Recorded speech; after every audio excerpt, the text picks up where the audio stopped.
Bismillahirrahmanirrahim.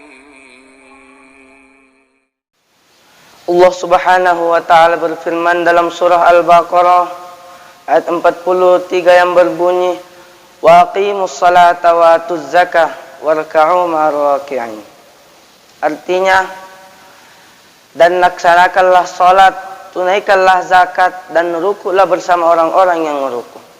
Dalam ayat ini Allah Subhanahu wa taala memerintahkan kita agar kita rukuk bersama orang-orang yang merukuk. Maksudnya adalah menegakkan salat berjamaah. Saudaraku muslim yang seiman, yang insyaallah dirahmati oleh Allah Subhanahu wa taala. Allah Subhanahu wa taala juga memerintahkan kita agar kita tetap salat berjamaah walaupun dalam keadaan ketakutan atau dalam keadaan perang.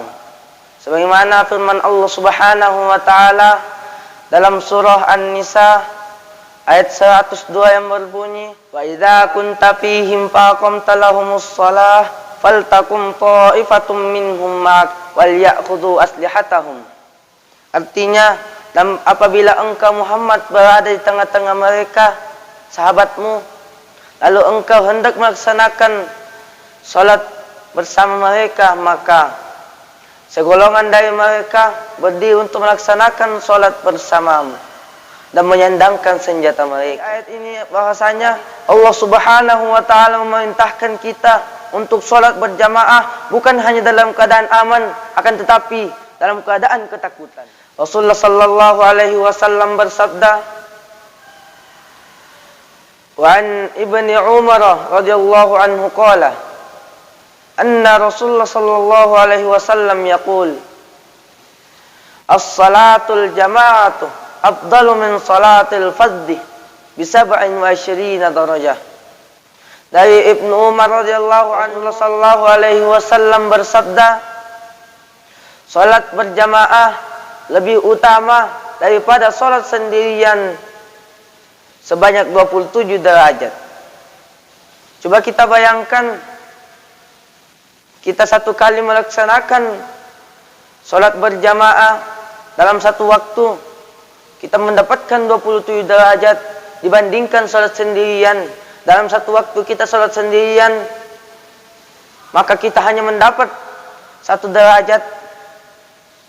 Jadi pertimbangannya 27 banding 1. Dalam satu kisah, sahabat Nabi yang meminta keringanan agar bisa salat di rumahnya, yaitu Ibnu Ummi Maktum, yang minta keringanan karena Ibnu Ummi Maktum adalah orang yang buta, yang rumahnya jauh dari masjid. Lalu Rasulullah bertanya kepada Ibnu Ummi Maktum, apakah engkau mendengar suara azan? Ibnu Ummi Maktum menjawab, ya Rasulullah, saya mendengar suara azan. Maka Rasulullah SAW berkata, berusahalah engkau untuk pergi sholat berjamaah di masjid. Jadi dalam hadis ini sudah jelas bahwasanya Rasulullah SAW masih memerintahkan untuk berusaha agar Ibnu Ummi Maktum pergi sholat berjamaah.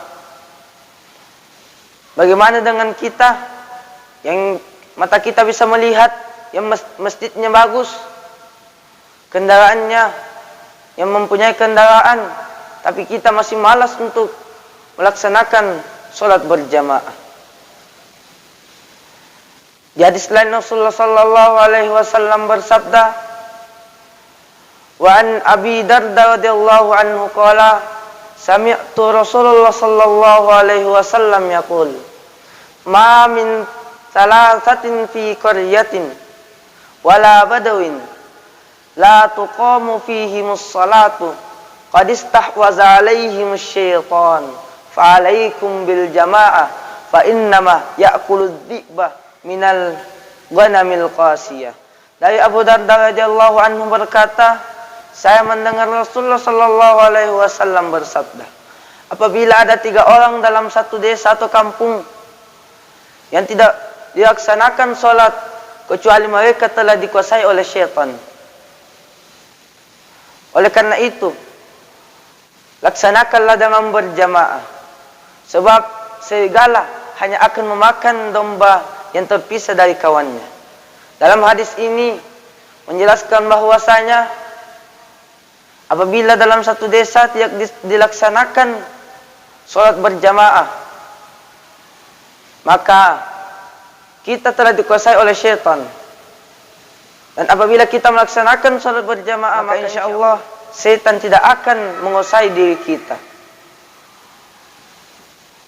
Saudaraku muslim yang seiman, yang insya Allah dirahmati oleh Allah Subhanahu wa Ta'ala.